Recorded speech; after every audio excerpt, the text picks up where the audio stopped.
I'll go back to, let me maybe look at one of these other examples that you have on the website of configurations of the particular effects. If I wanted to say use the insert input or send and return, and I wanted to use this to feed the amp directly, and then use the line out to come back in. So for example, let's say that effects 1, 2, and 3 were all dry effects. Let's say a compressor, an overdrive, and a distortion pedal. And then I moved in terms of the internal software for the PBC6X, which would allow me to move this loop. And I wanted to move it between 1 through 3 and 4 through 6.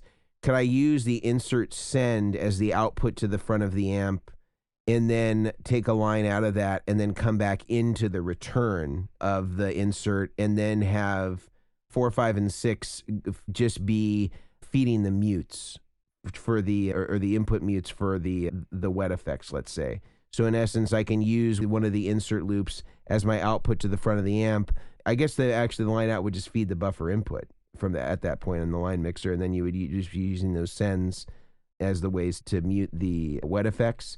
And then the mixer output would just feed, the power amp or something like that, or of whatever the wet cabinets were. Would that work as well? Yes, you can definitely adjust the order so that the insert loop is between loops 3 and 4. And as you say, the insert send would go to the front of the amp.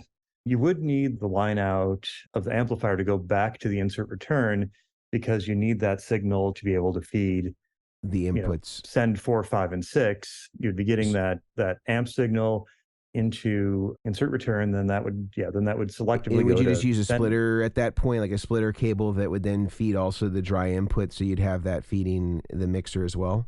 We're back to our cool trick, that one weird trick that basically it's still going to be wired as shown here. The dry input is still getting the signal from the output jack, because the insert return of the 6X is getting the amp signal.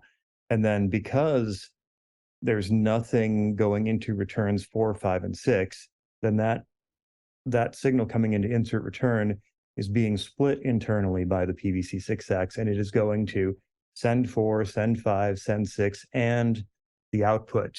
And so the only thing that would change from this diagram is that insert send goes to the front of the amp, and then insert line output of the amp goes to insert return, and then the mix output then goes to your wet amplifiers. That's so cool. That's amp so cool. return. That's awesome. And if it didn't, and if let's say somebody was using a switcher that's not RJM for this, not that they would do anything so perverse, but if they were, how dare, they could just set or designate a loop in their switcher, let's say, or like if we were using the PBC10, which doesn't have the movable loops, couldn't we just assign one of the loops or one of the insert, like the hardwired insert points in there, just to be that output to the amp, and then the return back from the line out?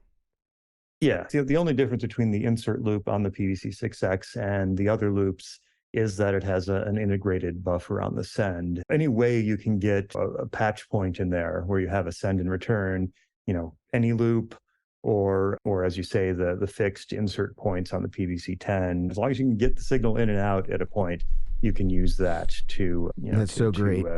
Go back and forth to your amp.